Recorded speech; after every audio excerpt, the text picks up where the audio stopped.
अस्सलाम वालेकुम students, welcome to my channel. आज हम EDU 405 का लेक्चर नंबर 8 स्टार्ट करने लगे हैं और आज के इस लेक्चर में हम इंस्ट्रक्शनल ऑब्जेक्टिव्स और पर्पस ऑफ टेस्ट ये दो चीज़ों को समझेंगे। ठीक है, तो देखिए इंस्ट्रक्शनल ऑब्जेक्टिव्स वो गोल्स होते हैं जो टीचर सिखाने के लिए सेट करता है और ये हमेशा एक्शन की फॉर्म में लिखे जाते हैं। जब हम ऑब्जेक्टिव्स को लर्निंग आउटकम्स की फॉर्म में देखते हैं तो हम ज्यादा फोकस स्टूडेंट ने क्या हासिल किया इस पे करते हैं, यानी प्रोडक्ट ऑफ लर्निंग, ना कि प्रोसेस पर कि कैसे हासिल किया। ठीक है, ऑब्जेक्टिव्स बनाने के लिए टीचर्स के पास बहुत सारे सोर्सेज होते हैं, जैसे प्रोफेशनल एसोसिएशन के standards, state content standards, methods books, educational research की इंसाइक्लोपीडियाज, ईयर्स बुक और करिकुलम फ्रेमवर्क्स और टेस्ट मैनुअल्स। इन तमाम सोर्सेज का मकसद टीचर को एक reliable list of learning outcomes देना होता है। ठीक है, जब टीचर फाइनल ऑब्जेक्टिव्स चूज करता है तो वो कुछ क्राइटेरिया फॉलो करता है, जैसे लिस्ट को चेक करे, उसकी कंप्लीटनेस यानी सब बातें जो है वो कवर हो रही हैं या नहीं, अप्रोप्रिएटनेस यानी क्लास लेवल के मुताबिक है या नहीं, साउंडनेस यानी लॉजिकली ये बात ठीक है या नहीं, और फिजिबिलिटी यानी सच में अचीव हो सकता है या सिर्फ थ्योरी है। ठीक है, अब आती है बात जनरल ऑब्जेक्टिव्स की। ये वो ऑब्जेक्टिव्स होते हैं जो ना बहुत ज्यादा ब्रॉड होते हैं और ना बहुत ज्यादा स्पेसिफिक। अगर ऑब्जेक्टिव बहुत नैरो हो जाए तो वो सिर्फ ट्रेनिंग बन जाता है, लेकिन अगर बहुत ब्रॉड हो तो डायरेक्शन खत्म हो जाती है। इसलिए टीचर को proper level of generality choose करना होता है। जनरल ऑब्जेक्टिव्स का एक बेनिफिट ये है कि टीचर को फ्रीडम मिलती है कि वो अपनी मर्जी का मेथड और मटेरियल यूज करे। जनरल ऑब्जेक्टिव के प्रैक्टिकल एग्जांपल्स में शामिल है कि स्टूडेंट बेसिक टर्मिनोलॉजी जानता हो, कॉन्सेप्ट को समझता हो, कॉन्सेप्ट्स को एवरीडे लाइफ से रिलेट कर सकता हो, प्रिंसिपल को न्यू सिचुएशन में अप्लाई कर सके और ग्राफ्स इंटरप्रेट कर सके, साइंटिफिक एटीट्यूड जो है वो डेमोन्स्ट्रेट कर सके। ठीक है, जनरल ऑब्जेक्टिव्स लिखने के कुछ रूल्स हैं, कुछ स्टेप्स हैं। इसमें यह है कि हर जनरल ऑब्जेक्टिव को इंटेंडेड लर्निंग आउटकम की फॉर्म में लिखो। सही है, हमेशा वर्क से स्टार्ट हो, जैसे एक्सप्लेन, रिलेट, अप्लाई। ठीक है, और हर ऑब्जेक्टिव में सिर्फ एक ही आइडिया हो। ऑब्जेक्टिव ना बहुत नैरो हो ना बहुत ब्रॉड हो, बैलेंस होना चाहिए। कोर्स कंटेंट से थोड़ा फ्री रखो ताकि वो मल्टीपल यूनिट्स में यूज किया जा सके, और उन ऑब्जेक्टिव्स को अवॉइड करो जो दूसरे से ओवरलैप करते हो। ये तमाम पॉइंट्स मिलकर टीचर को एक स्ट्रॉन्ग फ्रेमवर्क देते हैं जिससे वो इफेक्टिव प्लानिंग, टीचिंग और असेसमेंट कर सकता है। सही, इसके बाद हम जो है वो अगले टॉपिक की तरफ बढ़ते हैं, स्पेसिफिक लर्निंग आउटकम्स।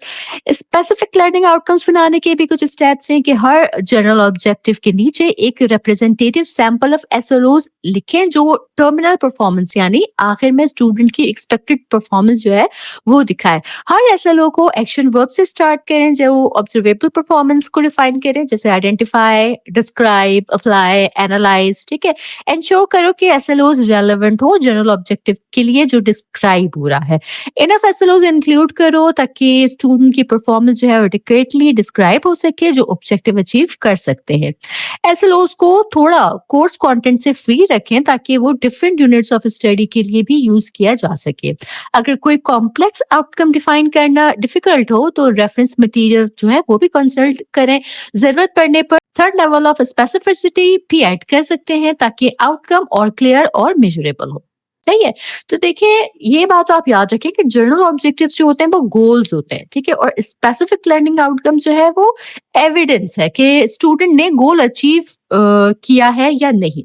इस स्ट्रक्चर से टीचर के लिए टीचिंग, प्लानिंग और असेसमेंट जो है वो इजी हो जाता है और स्टूडेंट के लर्निंग आउटकम्स मेजरेबल और ऑब्जर्वेबल बन जाते हैं। नेक्स्ट हम बात करते हैं purpose of testing in education और डिसीजन मेकिंग। क्लासरूम में टीचर्स रोजाना बहुत से डिसीजंस लेते हैं। ये डिसीजन टेस्टिंग और असेसमेंट डेटा पर डिपेंड करता है। टेस्टिंग का मेन पर्पस ये है कि टीचर को स्टूडेंट की स्ट्रेंथ्स, वीकनेसेस और लर्निंग प्रोग्रेस का आइडिया मिले ताकि वो इन्फॉर्म्ड डिसीजन जो है वो ले सके। ठीक है, टाइप्स ऑफ एजुकेशनल डिसीजन में आ जाता है इंस्ट्रक्शनल डिसीजन। ये क्लासरूम के डे टू डे डिसीजंस होते हैं, जैसे किसी स्पेसिफिक यूनिट पर ज्यादा टाइम स्पेंड करना या स्टूडेंट को ग्रुप्स में डिवाइड करना या इंस्ट्रक्शनल प्लान्स एडजस्ट करना। ये सब सबसे फ्रिक्वेंटली लिए जाने वाले डिसीजंस हैं। ठीक है, फिर है ग्रेडिंग डिसीजन। स्टूडेंट को ग्रेड्स असाइन करना, ये टीचर के लिए इंपॉर्टेंट होता है क्योंकि ग्रेड्स स्टूडेंट के एकेडमिक रिकॉर्ड और फ्यूचर अपॉर्चुनिटीज को अफेक्ट करते हैं। ठीक। थर्ड है डायग्नोस्टिक डिसीजन।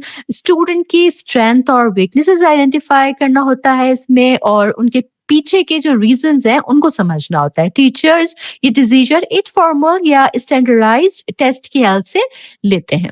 फोर्थ है सिलेक्शन डिसीजन। टेस्ट डेटा का यूज करके स्टूडेंट्स को एक्सेप्ट या रिजेक्ट करना एडमिशन के किसी प्रोग्राम के लिए, ये जो है ये सिलेक्शन डिसीजन हो जाता है। प्लेसमेंट डिसीजन में जब स्टूडेंट प्रोग्राम में एक्सेप्ट हो जाए, टेस्ट डेटा के जरिए डिटरमाइन करते हैं कि किस लेवल से जो है वो स्टार्ट किया जाएगा, ये प्लेसमेंट डिसीजन है। काउंसलिंग एंड गाइडेंस डिसीजन, इसमें टेस्ट रिजल्ट का यूज करके स्टूडेंट को सूटेबल स्टडी प्रोग्राम या कैरियर ऑप्शंस जो है वो सजेस्ट किए जाते हैं। प्रोग्राम और curriculum decision, policy level decision, जहां डिसाइड होता है कि लेसन, यूनिट या सब्जेक्ट नेक्स्ट एकेडमिक सेशन में कंटिन्यू होगा या नहीं, नेशनल ऑब्जेक्टिव्स के हिसाब से। ठीक है, तो ये प्रोग्राम और करिकुलम डिसीजन। और लास्ट में आता है एडमिनिस्ट्रेटिव डिसीजन, कि स्कूल, डिस्ट्रिक्ट या नेशनल लेवल के डिसीजन, जैसे फाइनेंशियल एलोकेशन, स्टाफिंग या रिसोर्स प्लानिंग, या फिर मेजरमेंट, जो मेजरमेंट और टेस्ट डेटा पर बेस होती हैं। ठीक है, तो क्या instructional decision daily teaching decisions थे, ग्रेडिंग स्टूडेंट ग्रेड्स और रिकॉर्ड के लिए थे, डायग्नोस्टिक स्ट्रेंथ और वीकनेसेस एनालिसिस के लिए थे, सिलेक्शन या प्लेसमेंट या एडमिशन और लेवल डिसाइड कर रहे होते हैं, काउंसलिंग जो है वो कैरियर गाइडेंस है, और एडमिनिस्ट्रेटिव या प्रोग्राम डिसीजन जो है वो पॉलिसी और मैनेजमेंट डिसीजंस होते हैं। ठीक है, तो की आइडिया यहाँ ये है कि टेस्टिंग और असेसमेंट सिर्फ स्टूडेंट को ग्रेड देने के लिए नहीं, बल्कि इफेक्टिव टीचिंग, स्टूडेंट सपोर्ट और एजुकेशनल प्लानिंग के लिए भी होती है। ठीक है जी, इसके बाद हम देखते हैं types of test. Classroom assessment में टीचर्स जो है वो different form of test use करते हैं। हर टेस्ट की अपने बेनिफिट और लिमिटेशंस होती हैं। सबसे कॉमन फॉर्म जो है वो रिटन टेस्ट है।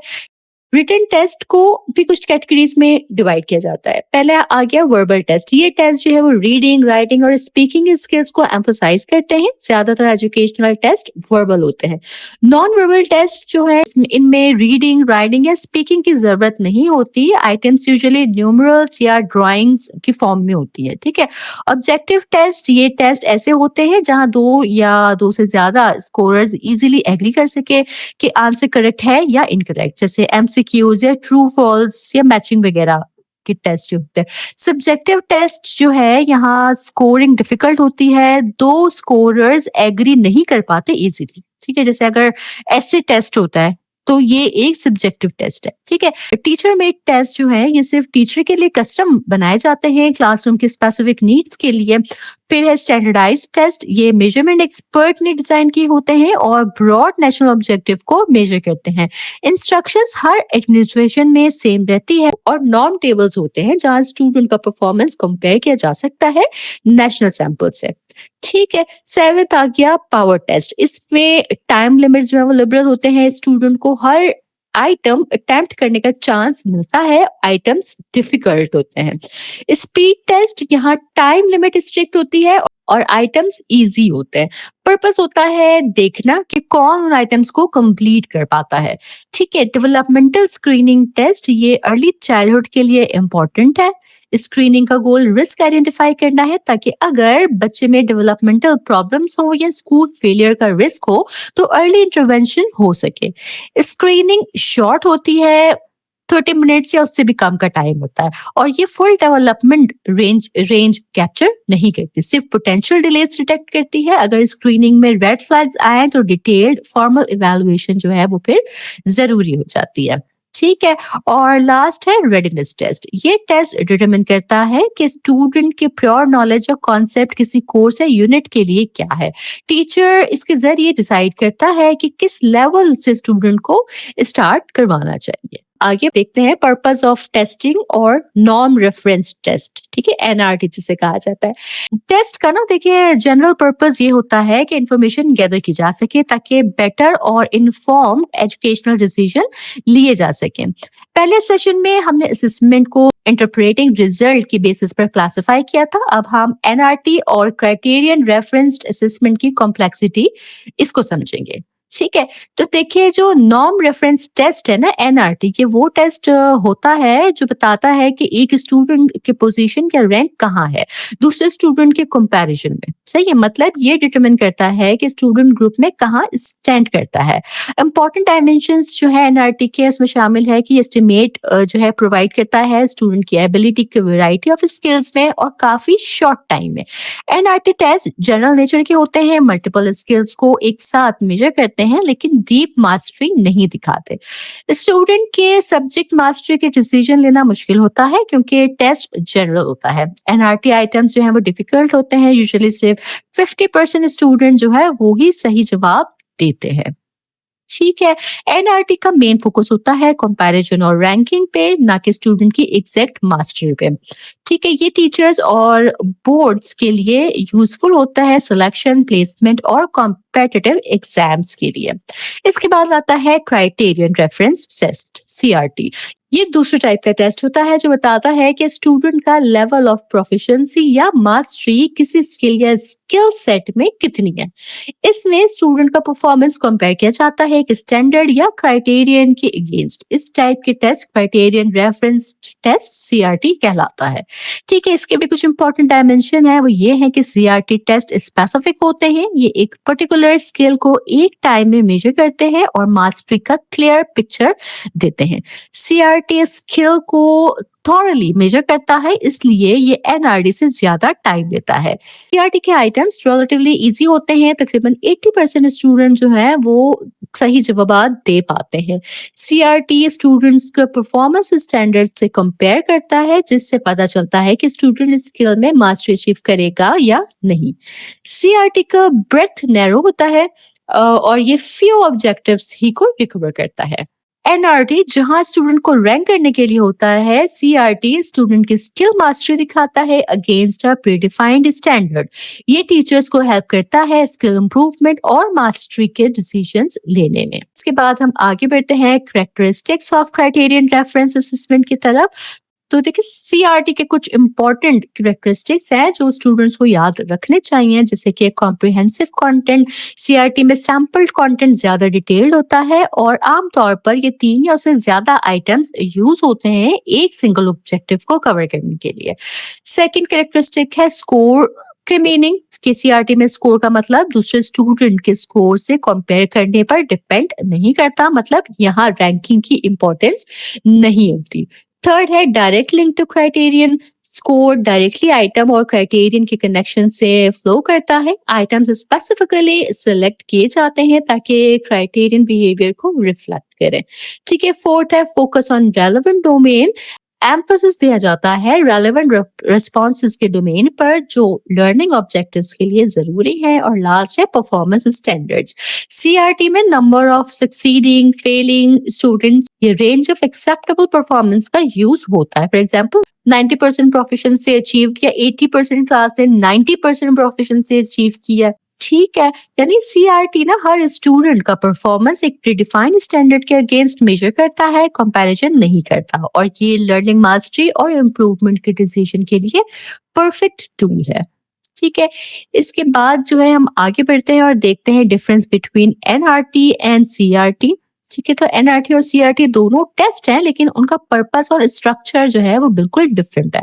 कंपैरिजन टारगेट्स में अगर बात की जाए तो देखिए सीआरटी में स्टूडेंट का परफॉर्मेंस एक्सटर्नल स्टैंडर्ड या प्री डिफाइंड क्राइटेरिया के अगेंस्ट कंपेयर होता है। ठीक है, जबकि एनआरटी में स्टूडेंट का परफॉर्मेंस जो है वो दूसरे स्टूडेंट की परफॉर्मेंस के अगेंस्ट कंपेयर होता है, यानी रैंकिंग के लिए। ठीक है, एनआरटी जो है वो रैंकिंग के लिए हो रही होती है। ठीक है, सेकेंड आगे सिलेक्शन ऑफ आइटम्स के सीआरटी के आइटम्स स्पेसिफिक और टारगेटेड होते हैं, design for mastery in particular subject, जबकि एनआरटी के आइटम्स जनरल नॉलेज पर बेस होते हैं जहां सुपरफिशियल नॉलेज से आंसर देना पॉसिबल होता है।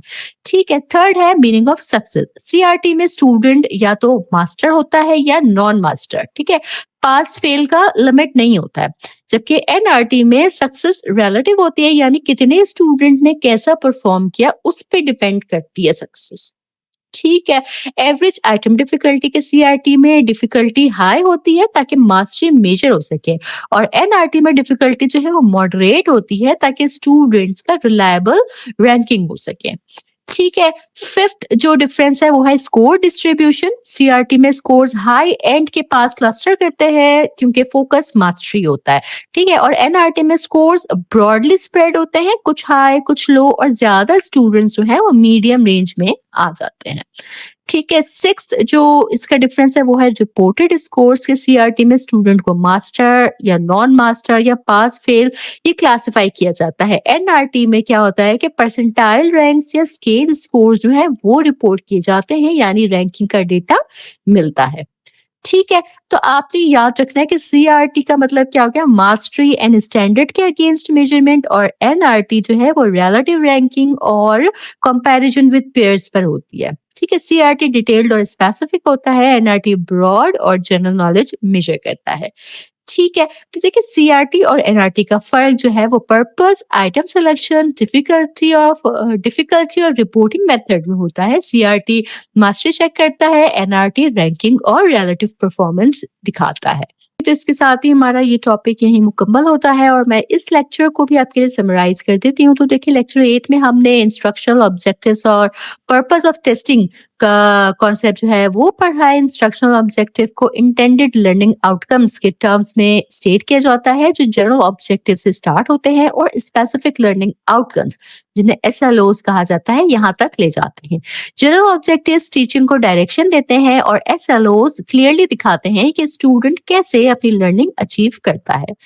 टेस्टिंग का यूज एजुकेशनल डिसीजन लेने के लिए होता है, जैसे कि instructional planning, grading, diagnosis, selection, placement, counselling, programme evaluation और एडमिनिस्ट्रेटिव डिसीजन। क्लासरूम में different types of test use किए जाते हैं, verbal, non verbal, objective, subjective. Teacher में स्टैंडर्डाइज्ड, पावर, स्पीड, रेडीनेस और डेवलपमेंटल स्क्रीनिंग टेस्ट।